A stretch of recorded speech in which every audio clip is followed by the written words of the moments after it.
رسول پاک صلی اللہ تعالی علیہ وسلم نے فرمایا جنت میں ایک ایسا محل ہے جس کے اندر کھڑے ہو کے دیکھیں تو باہر سے سارا کچھ نظر آتا ہے، اور محل کے باہر کھڑے ہو کے دیکھیں تو اندر کا سارا حسن دکھائی دیتا ہے۔ تو حضور توجہ دلاتے تھے تو صحابہ میں شوق پیدا ہوتا تھا، یا رسول اللہ کس کو ملے گا؟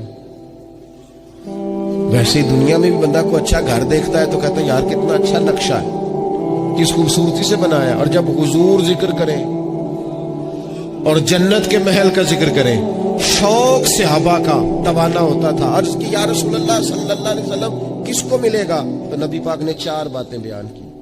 فرمایا ایک وہ بندہ جو اچھی بات کرے، وقولوا للناس حسنا، لوگوں سے اچھی بات کہے، وہ ہمیشہ معاشرے میں بری خبریں ہی دینے کا عادی نہ ہو، لوگوں کی عیب جوئی ہی اس کا مزاج نہ ہو، اچھی بات کرے۔ اور دوسرا رسول پاک نے فرمایا کھانا کھلائے، اہل ایمان کی دعوتیں کرے، اور تیسرا فرمایا کثرت سے روزہ رکھے، اور چوتھا فرمایا جب لوگ نیند کے مزے لے رہے ہو نا تو یہ اٹھ کر اپنے رب کی عبادت کرے۔ ساون کی کالی راتوں میں جب بوندا باندی ہوتی ہے، وہ راتوں کو اٹھ اٹھ روتے ہیں جب خلقت ساری سوتی ہے۔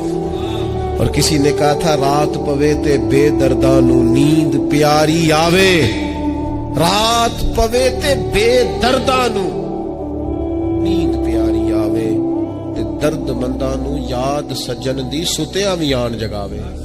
فرمایا جب لوگ خواب خرگوش میں ہوں، نیند کے مزے لے رہے ہوں، تو رب کے بندے اٹھ کے اپنے رب کو یاد کرتے۔ والذین یبیتون لربہم سجدا وقیاما، یہ 4 چیزیں جن لوگوں میں پائی جائیں حضور فرماتے ہیں انہیں وہ عالی شان محل ملے گا جس کی تعریفیں گویا خود رسول کریم نے بیان فرمائی۔